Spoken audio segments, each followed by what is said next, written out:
উনি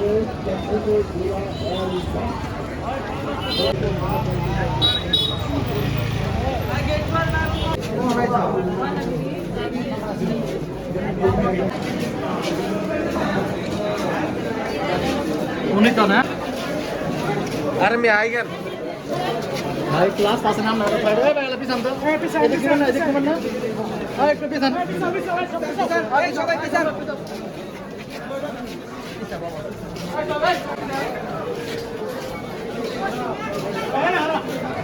আরে ভাই মামা করা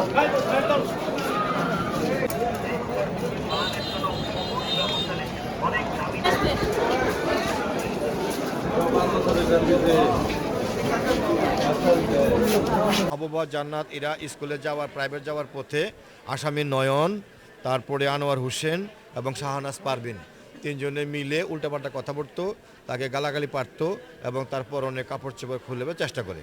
তৎপরবর্তী সময়ে এই মাহবুবা জান্নাত ইরা চিৎকার আরম্ভ করলে আশেপাশের লোকজন আসে এবং সাক্ষীরা আসে, এসে ওই আসামিদের কবল থেকে এই মাহবুবা জান্নাত ইরাকে উদ্ধার করে। পুলিশ তদন্ত করে পুলিশের প্রাথমিক সত্যতা পায় এই আসামিদের বিরুদ্ধে প্রাথমিক সত্যতা পায়, পুলিশ রিপোর্ট দাখিল করে বিজ্ঞ আদালতে চার্জ গঠন হয়।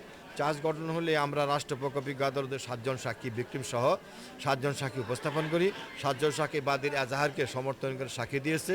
সাক্ষী প্রমাণ শেষে বিজ্ঞ আমরা এই আসামিপক্ষে আইনজীবী উপস্থিত থেকে আমরা আর্গুমেন্ট করি।